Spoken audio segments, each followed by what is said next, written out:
Cette semaine, direction les États-Unis. Alors qu'une petite fille rentre de l'école, elle disparaît. C'est une véritable course contre la montre qui se joue pour les enquêteurs. Chaque minute compte et le destin de la petite Angie va se jouer justement à une poignée de minutes. Aujourd'hui, la triste histoire d'Angie Houseman.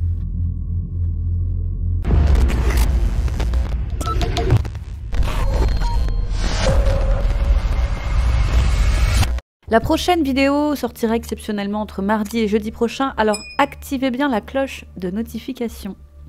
Tout se passe le 18 novembre 1993 à Sainte-Anne, une ville tranquille de la banlieue de Saint-Louis dans le Missouri.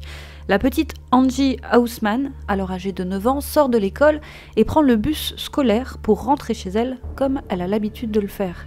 Elle descend du bus scolaire au coin de l'avenue Wright et de Gregory Lane et a seulement à faire le chemin qui sépare l'arrêt de bus de son domicile.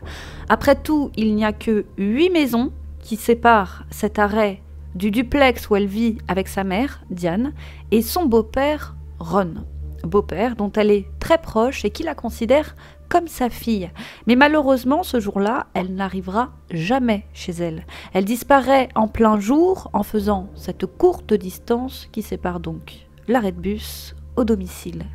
Au bout d'une demi-heure, comme elle n'est toujours pas rentrée, sa mère s'inquiète et contacte immédiatement la police. Police qui se met rapidement à sa recherche, d'importants moyens sont déployés pour la retrouver et les meilleures équipes techniques et scientifiques disponibles à l'époque sont envoyées sur les lieux pour aider à rechercher Angie.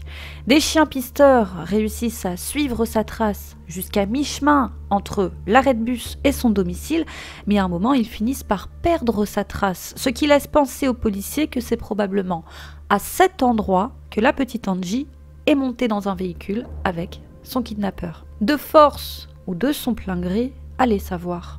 La police interroge donc les personnes vivant à proximité afin de savoir si quelqu'un a vu Angie malheureusement. Les voisins qui avaient l'habitude de surveiller les enfants qui rentraient de l'école étaient tous occupés ce jour-là.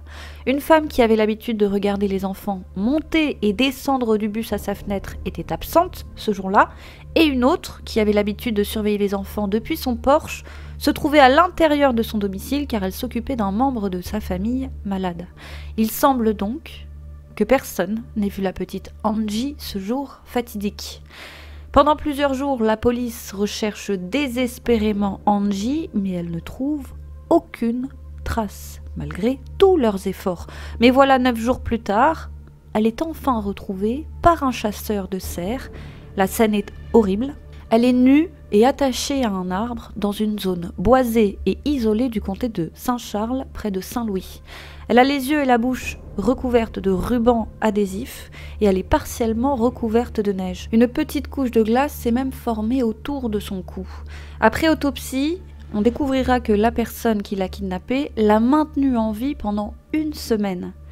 Une semaine pendant laquelle elle a été menottée, affamée, violée et torturée, et ce à de multiples reprises.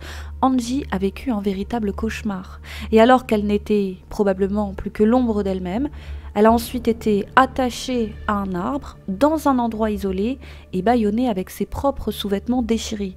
Puis, elle a été laissée dans les bois, seule, alors que la température était inférieure à 0. Le but était qu'elle meure, de froid, de faim, peu importe, et effectivement, la pauvre petite a fini par mourir de froid. Et la chose la plus triste, c'est que l'on apprendra que la petite fille a tenu bon. Alors le juge n'a pas donné de détails, mais ce que l'on sait, c'est que la petite fille a tenu très longtemps accrochée à cet arbre, les yeux bandés, la bouche bâillonnée, et qu'elle n'a été retrouvée qu'une petite poignée d'heures avant la découverte de son corps. Ça s'est joué vraiment à rien. Si le chasseur était venu un peu plus tôt, la courageuse Angie aurait été en vie.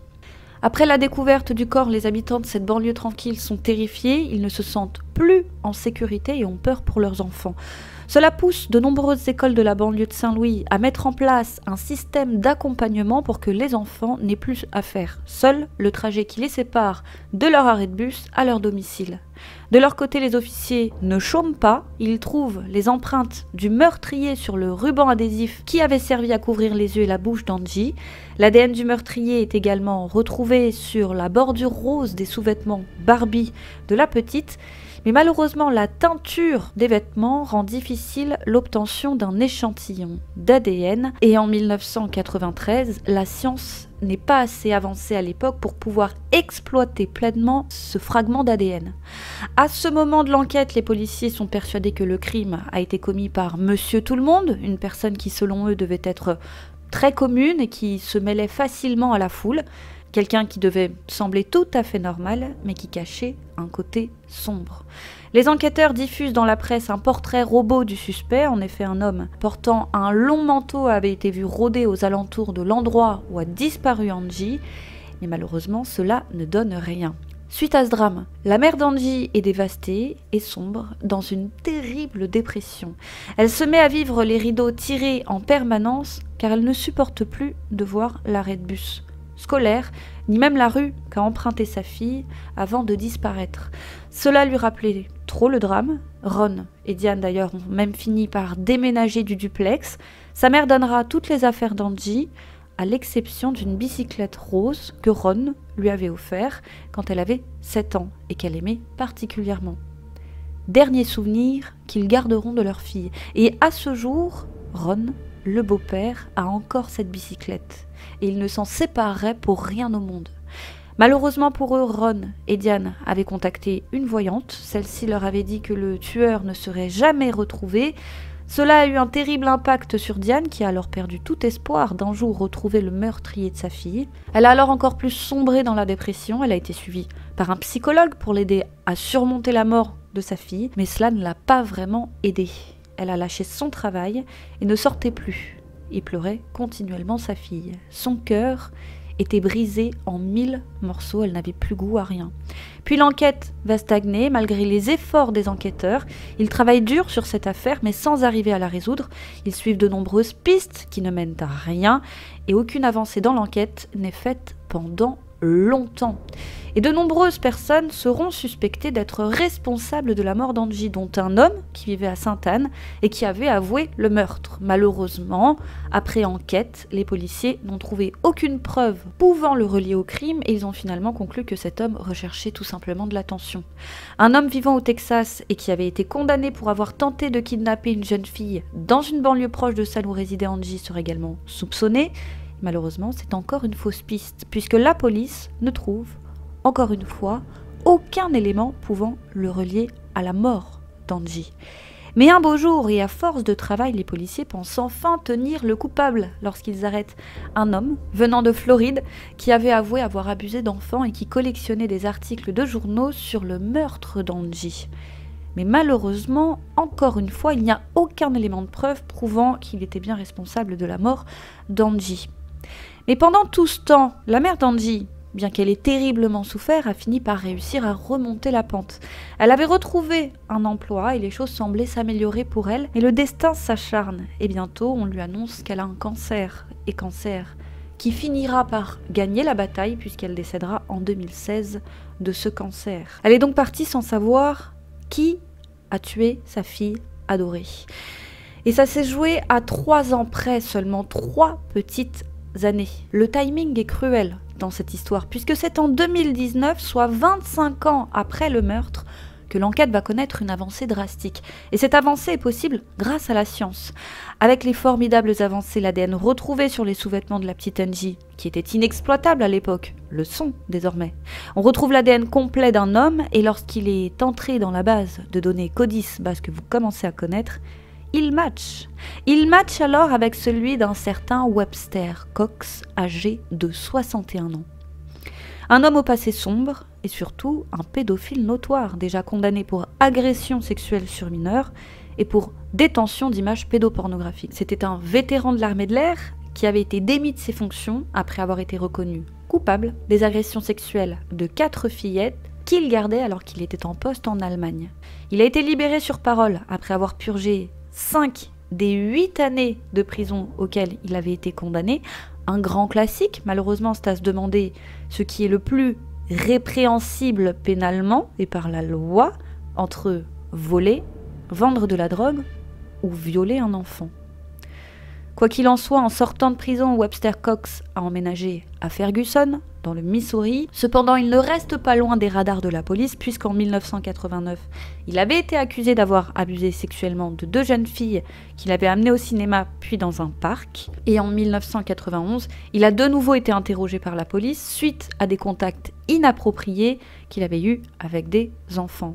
Mais aussi incroyable que cela puisse paraître, Webster Cox ne sera jamais condamné pour ces faits, les faits dont je viens de vous parler. Il sera seulement renvoyé en prison pour avoir violé sa liberté sur parole, laissant alors ses petites victimes dépourvues de justice. Mais là encore, c'est un grand classique en matière de pédophilie. Après avoir purgé sa peine, il est libéré en décembre 1992, soit seulement 11 mois avant le meurtre d'Angie. Et malheureusement, à l'époque de la mort d'Angie, il ne figurait pas sur la liste des délinquants sexuels connus. Il n'y sera inscrit que des années plus tard. C'est pour cette raison qu'il n'a jamais été considéré comme suspect potentiel au moment des faits. En 2003, Cox vivait au Colorado quand il a été arrêté car il communiquait par email avec un agent du FBI qui se faisait passer pour une jeune fille de 14 ans nommée Brenda. Il lui a demandé d'être son esclave sexuelle. Il lui a envoyé 60 $ pour qu'elle puisse acheter un billet de bus afin de le rejoindre et de venir vivre avec lui. Il lui a également demandé de venir vêtue d'une jupe courte, d'un haut bandeau rouge et de ne surtout pas porter de culotte. Suite à ça, la police a confisqué son ordinateur dans lequel plus de 45 000 images pédopornographiques ont été retrouvées. Ils ont également découvert que Cox appartenait à un groupe appelé Shadows Brotherhood, un vaste réseau pédophile qui partageait des photos et des vidéos pédopornographiques sur Internet. Ce réseau fonctionnait sur un site de récompense. Plus les utilisateurs partageaient des images, et plus ils pouvaient accéder à certaines parties du site. Certains membres de ce groupe étaient des pédophiles prolifiques et sadiques, et l'un d'eux s'était même filmé à plusieurs reprises en train d'agresser sexuellement sa propre fille. Et suite à cette affaire, Webster a été condamné et incarcéré et il devait être remis en liberté en 2011, mais 2 mois avant la date prévue de sa libération, un psychologue l'avait jugé trop dangereux pour être remis en liberté. Il n'avait donc pas été libéré et se trouvait encore en prison quand l'ADN a fini par matcher. Au cours de leur enquête, les policiers découvriront qu'au moment des faits, des membres de la famille de Cox vivaient à proximité de l'arrêt de bus scolaire où était descendue Angie. Ses parents vivaient à Wismer Road, à Sainte-Anne, à environ 400 mètres de l'arrêt de bus. Et sa sœur vivait à seulement 3 maisons de l'école élémentaire où était scolarisée Angie. En plus de cela, bien que Webster Cox vivait à Ferguson, les archives publiques plaçaient son adresse au moment des faits au domicile de ses parents, donc non loin du lieu de l'enlèvement. Le 6 juin 2019, il est inculpé du meurtre au premier degré de l'enlèvement de la petite Angie Houseman, et en 2020, il plaide coupable et est condamné à la prison à vie sans possibilité de libération conditionnelle. Selon le procureur en charge de l'affaire Timothy Loumar, le fait qu'Angie ait été détenue en captivité pendant plusieurs jours et qu'elle ait fait des allers-retours entre différents endroits laisse penser que Cox n'a peut-être pas agi seul, qu'il avait peut-être des complices. Selon le procureur Loumar, il n'est pas le seul suspect impliqué dans cette affaire, mais malheureusement, Cox a refusé de parler, il n'a donné aucun détail dans cette affaire, il n'a donné aucune précision ni au juge, ni à ses avocats, ni à la presse à ce sujet, donc impossible à ce jour de savoir ce qu'il s'est exactement passé et s'il y a des complices. Et par ailleurs, le juge a verrouillé les informations concernant les abus qu'a subi Angie. Et c'est pas plus mal. Ron, le beau-père, a été le plus heureux des hommes à l'annonce de la découverte de l'identité du tueur de celle qu'il considérait comme sa fille. Alors certes, ça ne la lui rendra pas, mais une certitude, et non des moindres, plus jamais Cox ne touchera à un autre enfant. Et c'est déjà une merveilleuse victoire. Voilà, c'est tout pour aujourd'hui. Merci de nous avoir suivis. N'hésitez pas à liker la vidéo si elle vous a plu, Un grand merci pour vos messages de soutien sur Instagram concernant notre dernier post. Je ne préfère pas m'étaler ici, on en reparlera ultérieurement sur une vidéo. C'est encore trop douloureux, voilà. Quant à moi, je vous dis à très vite sur YouCrime pour une autre triste histoire, les amis.